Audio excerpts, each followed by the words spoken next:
from Panda Panda was, we are not a branding agency. And I thought, well, that's interesting. Why would they ever put that in print, that they are not a branding agency? They must receive lots of questions from clients for whom they'll make digital products, apps, websites to also kind of take care of the branding. So I thought this was interesting because, of course, myself, I'm very much a branding agency, me together with some others. So we got talking and we worked together on a couple of actually that's one example today. So I thought, okay, there is some sort of connection here between UX people.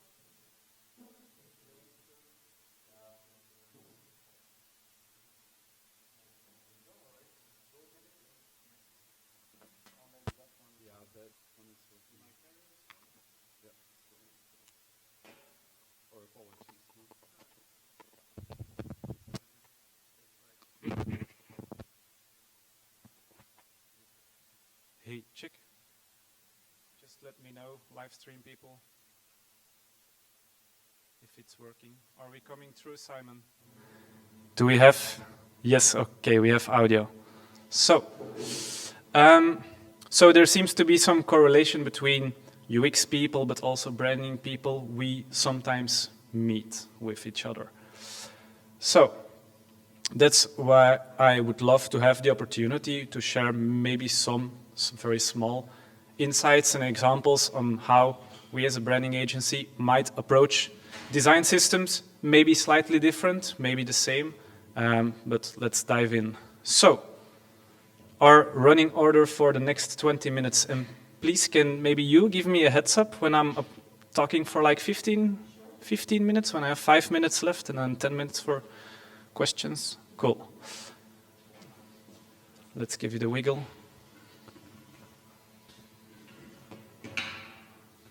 Yes, there we are.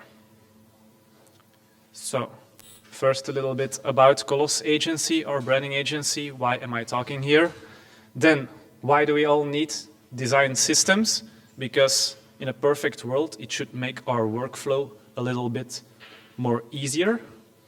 Then, crossing daggers between graphic designers and developers. You might have had this clash yourself.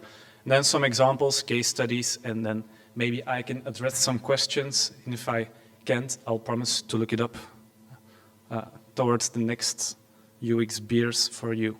So not too much about ourselves because it's not that interesting, but just to give you an imagination, Coloss consists of 6 people, carefully crafted and selected to work around branding. We have our roots in journalism. This means we've studied journalism together, so language and communication for us is a big deal. So we are more communication and language oriented in everything we do and approach than we are technical, so to say. So very quickly, Anna, she designs, she can make illustrations in lots of different styles. Kato, she does web design. Figma, good old Adobe XD back in the days. She does copywriting because she studied journalism. Kenzo, it's the same, copywriter, art director. Strategy, Peter, also lectures in journalism and communication. Then myself, I'm graphic designer, but now I am project manager. And then Sven, finance. We all need one Sven. And we call him Roger. It's true, everybody calls him Roger. So, when we say what do, we do branding and naming because sometimes, and this might loop back to the Panda Panda, we are not a branding agency on their leaflet. Clients do ask us, I have an ID, it can be for an app, it can be for a product, it can be for a certain type of organization, but I don't know how to name this. Well, we have some solutions for that. Branding and naming. Communication, already mentioned, everything starts from a communication mindset with us. Of course, we need to do web design because when you do a branding and when you talk about the target audience and the key message and when you make a visual identity, the most important carrier of all that information most of the times is web design, and we will also approach this from a communication point of view. Mostly our websites, they're just online brochures. It's not that spectacular. And then we work with different developers depending on how technical the website is. And we can, of course, write your website for you. So, the system doesn't need you, you need the system. What does this mean? Looked up a good old classic definition of a design system for the people on the live stream. A design system is a set of standards to manage design at a scale by reducing redundancy while creating a shared language and visual consistency across different pages and channels using reusable components and patterns. And we all know, UX people, developers, they love reusable components and patterns. So of course we try to be mindful of those types of design choices while designing a design system. For us, when we look at it, it's more the interplay of color, typography, hugely important typography, the logo, language, and then what we call visual elements can be anything from the type of photography, the use, the framing of photography. It can be textures, it can be backgrounds, shapes, or illustrations when taking pictures of the subject is quite difficult. So, one example for us, once more, from a communication point of view, context means context is everything. These are two deliverables for the same brand, for Crelan. It's the 5th biggest bank, like the smallest of the big ones, in Belgium, in Flanders at least. And here we worked together with In Silencio, another employer branding agency, on the employer branding campaign for Crelan. They need new hires, so we need to make a campaign. The campaign consists of the visual elements from the Crelan branding, not made by Coloss, made by Today agency. They are even better and bigger as a branding agency. I love them very much. So here we worked around the key message, but you see two completely different ways of using all the components. Of course, one deliverable, the one on the left, is used in the public space at a large scale. It needs to attract some interest in all its simplicity. You'll need the URL. Fortunately, no QR code on this one. The second one, however, we need to add more color, so we need to boost up the flow of the logo to make more green. You don't need the URL because you can click through. Of course, it's a landscape banner. The other one is more of an A format, so pretty much everything switches place in these two ads we made for the same brand within the same playing field with branding samples. Why? Because the context is totally different. And by context, final note, I will repeat once more, the communication context. So our take as Coloss, a branding agency, we see it as creating a playing field. You can define strict rules, you can make huge brand books, but the reality is you will have to leave your own brand book or the one you receive quite quickly because you'll always have to look at the context of your final product. And for us, it's also in a lot of printed material because we still print stuff from time to time. So freedom, of course, means chaos. Because developers love to be shown. Let me just generalize a little bit. Most of the developers I've worked with the past 8 years love to be shown exactly how to build the website or the digital product. I once remember having 5 emails back and forth about the position of a sentence within a shape. The developer kept on claiming that it was perfectly placed in the middle of the square, and we kept saying, no, it's not in the middle, you need to drop. Of course, who was right? We both were, from our own point of view. Within his code, he of course placed the sentence, the typography, in the perfect center of the frame, but for us, optically, looking at the typography, from a graphic point of view, it was a little bit off and it needed to be dropped some pixels. Designers be like, think for yourself, it's a playing field. Of course, I must, how you say, touch my own bosom here. We tend to sometimes think that if we send over a file, developers might fill in the gaps on the way that we imagine. So there is some sort of friction there, but we come in peace, of course. So, good news, communication and branding is a broad spectrum, but the bad news that it's also a very broad spectrum. And those who look very carefully might already notice that the leading from the letter is a little bit off, if you're into that type of stuff. And that's, of course, when you make a website or a digital product and you have more text or more items, you can just keep on scrolling and add them, and they will pass through your screen. We start, besides context, besides our communication point of view towards graphic design, we also have fixed deliverables and printing materials. So how can you ever make a brand book and say the logo always has to be top left of your deliverable when, for example, you might have a sticker made inside of a circle? How can you place a logo top left in a circle? That's quite difficult. It doesn't even have a top left corner. So, will it work equally well every time? Of course not. That's why we have to let go from time to time. Pardon, I will not burp into the microphone. From our very fixed point of view, you might encounter from time to time marketing executives on the other side of the table, and they'll repeat, when I was studying, the baseline always need to be underneath the logo. And then we say, of course, yeah, when you were studying, when there was no digital self, of course, on your paper notes, you would have that type of things. But now we would love to have it a little bit more loose.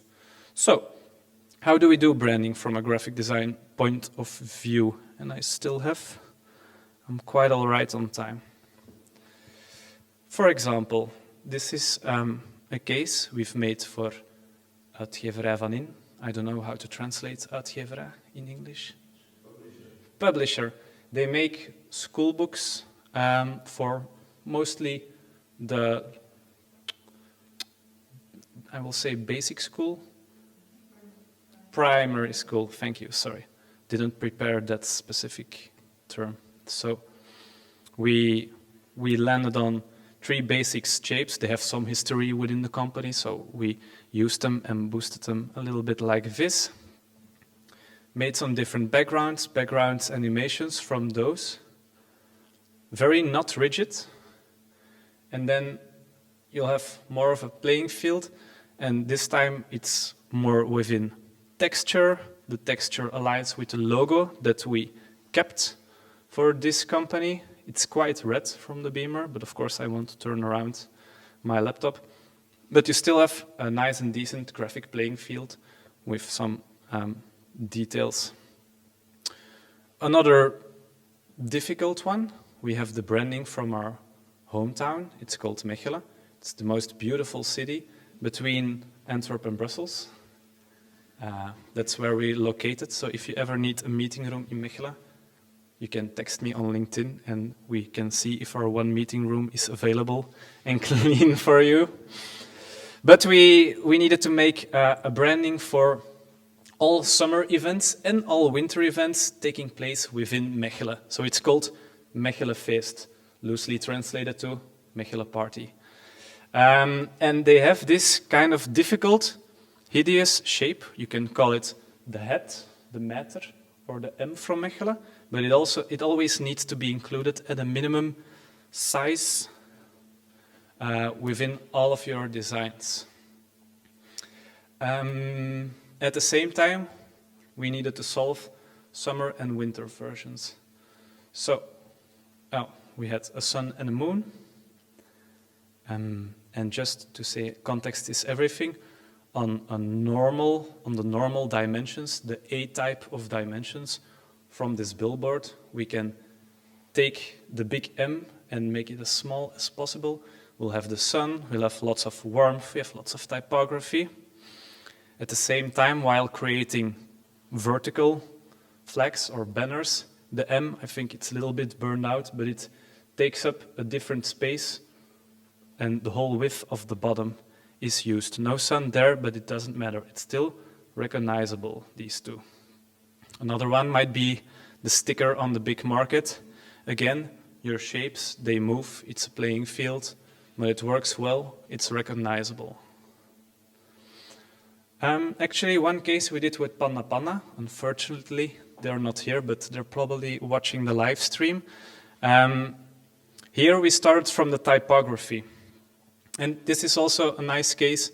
It has two solutions on how to work around a product that's very unsexy to take pictures of. So you have heat pumps. We all will need them at one point in our life, if we're lucky. For instance, this is a heat pump right here, but it's just like, it's a big block. It doesn't do anything. It's like a refrigerator. You don't want to sell the refrigerator. You want to sell nice and cool contents.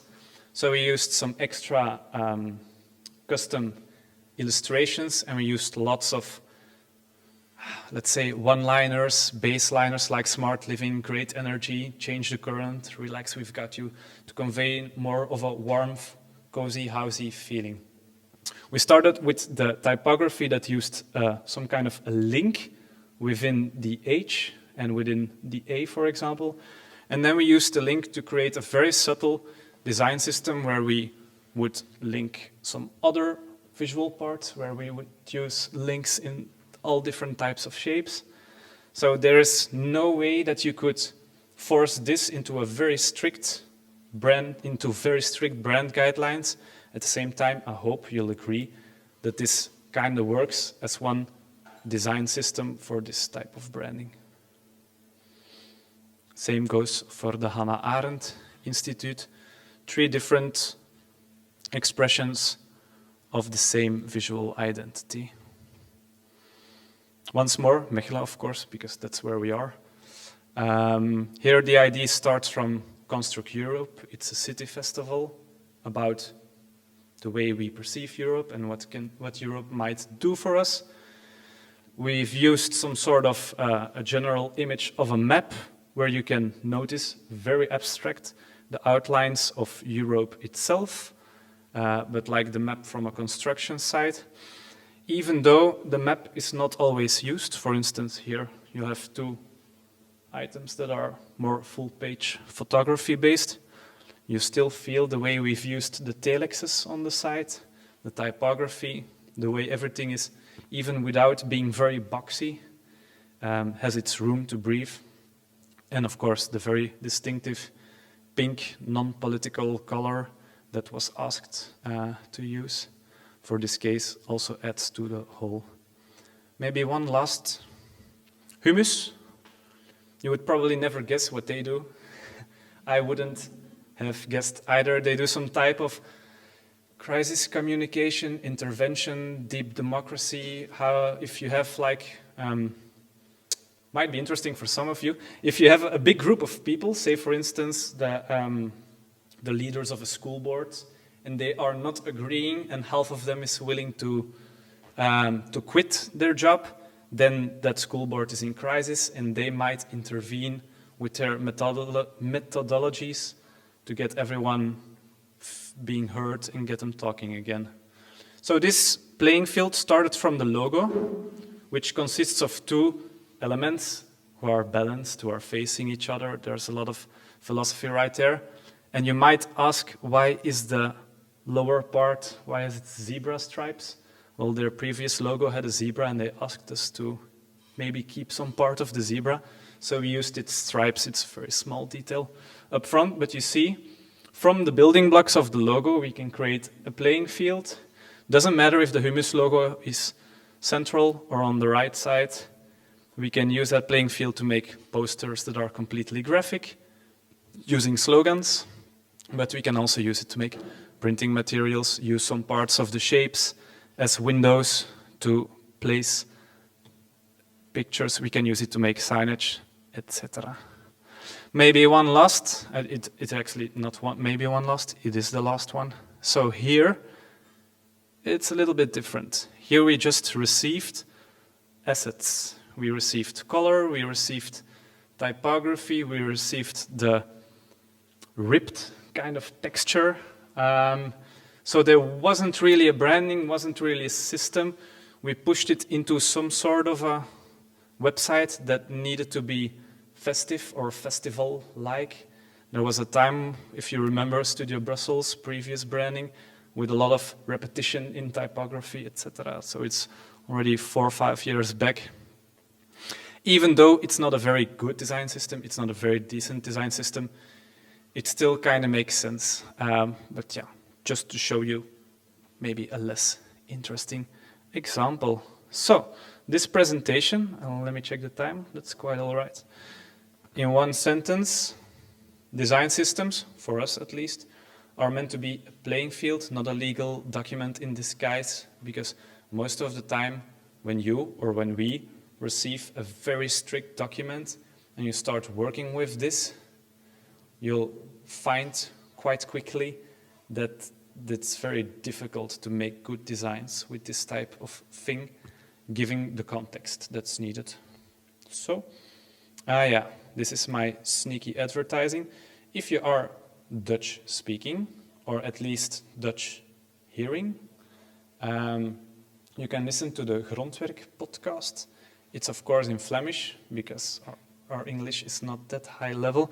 It's a podcast about creativity, different actors from different, how you say, I want to say sectoren, métiers.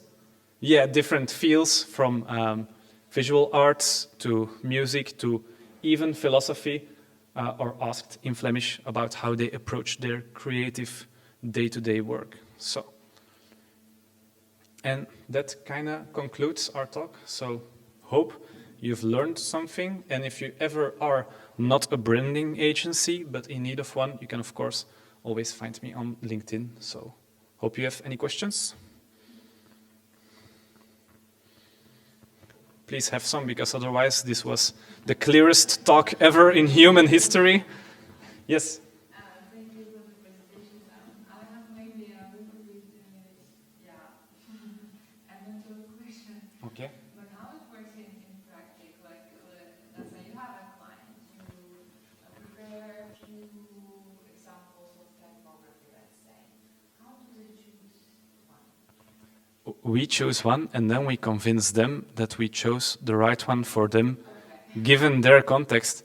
That would have been my first presentation, maybe one for next year, how does a branding agency convince a client of such things. It's a very long and intimate build-up within a presentation.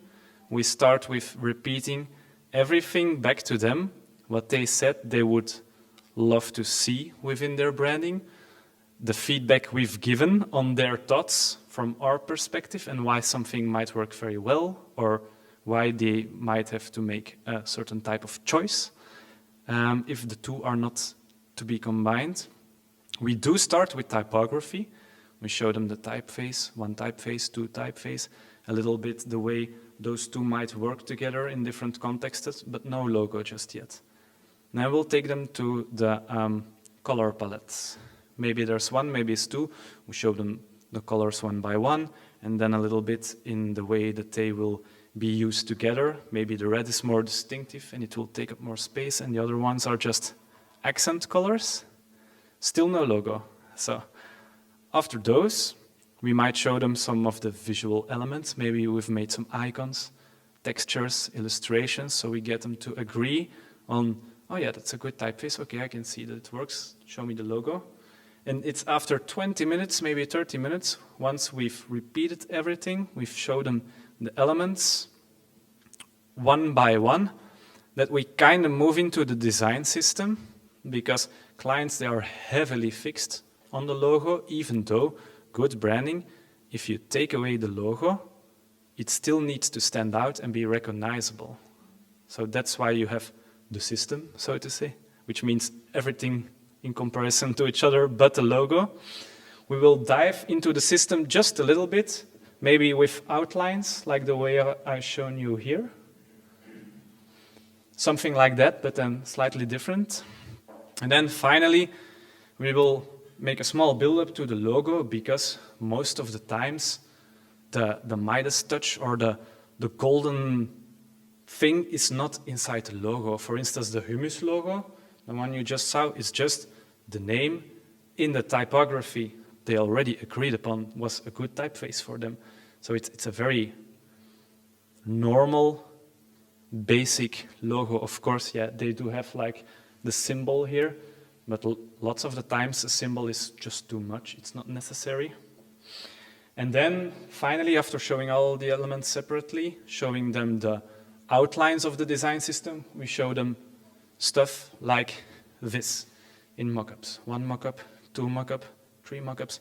We slam them with lots of mockups to show them the system actually works. We've tested it on all types of different deliverables. We might show them the hero image of their website, maybe some scrolls.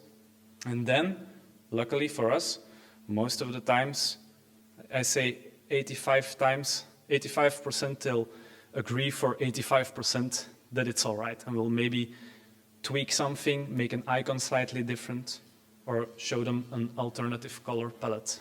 But we do take one suggestion very, very far on the first time that we come back with our proposition. Normally it will be one system, but there might be small variations, maybe within the logo, maybe within color, because it's very easy to adjust color and it gives them the illusion of choice, like, I want that color, so they're not discussing about the logo.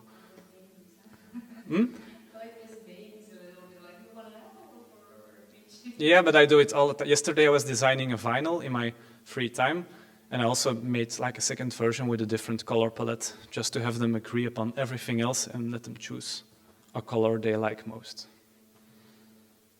Hope this helps. Yes?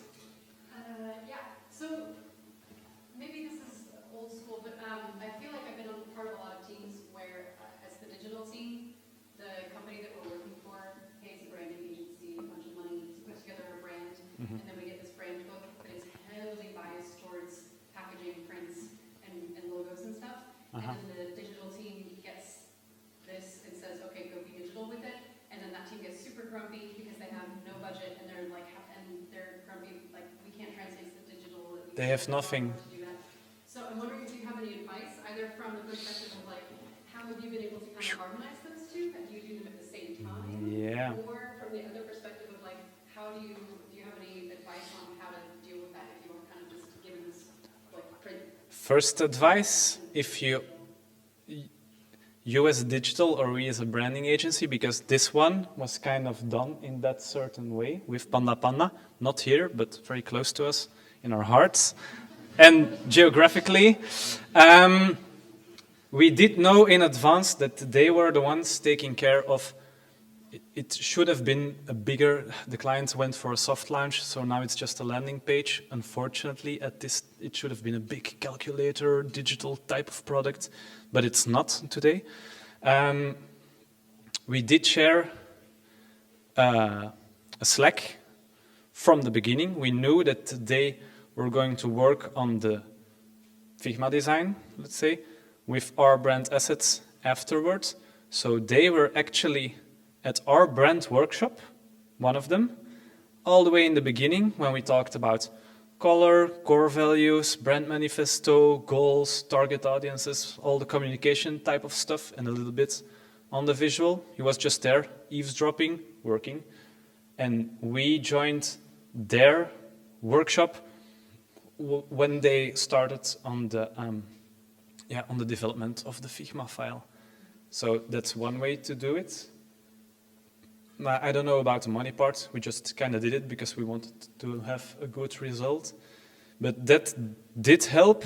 But to answer your question, we did leave them, one, a lot of trust, and two, yeah, a lot of assets, knowing that they were the ones that had to transform our more graphic design-y branding to a decent Figma. And we gave them a homepage. And then we did discuss internally on our homepage design before showing it to the client, like, is what we are making here as a visual, will it be okay for you to work on later on? And they say, like, maybe a little bit closer and that component, take it out because it might be tricky. So that's one way we've worked on this and we're able to transfer it in a good way. But yeah, it needs a little bit, yeah, you need to be engaged with each other. We're doing digital design as well, and discussion we face a lot between clients and their branding agencies is exactly the same. They deliver branding that's really print-oriented, but we have to make sure that it's accessible, meeting accessible forms. For instance, contrast-wise colors, stuff like that. And a lot of times we face that the red is not compatible with the black, or the black is not compatible with the blue. So it turns out that it's not as much the playing field in terms of color accessibility.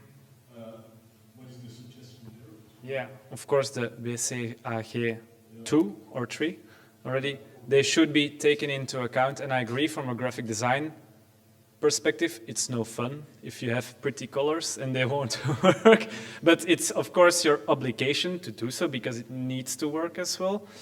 And I can imagine lots of the times we are always at the birth, so at the beginning with the client, and they're heavily invested with us and they like what we did, and then you just get dropped a package that might or might not be useful.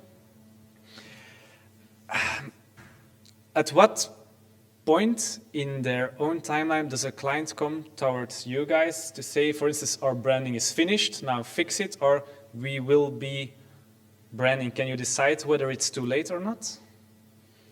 Yeah, I think it's a decision that the client should be making, whether the branding is set in stone for digital or set in stone for print, or that can it be retroactive, changed in some way to meet the accessible guidelines. But yeah, I do feel your pain because it's no fun. It's not fun for the branding agency to see everything being switched up, and it's no fun for you to start with something that's difficult to start with. So of course, once you receive it, there's no way back.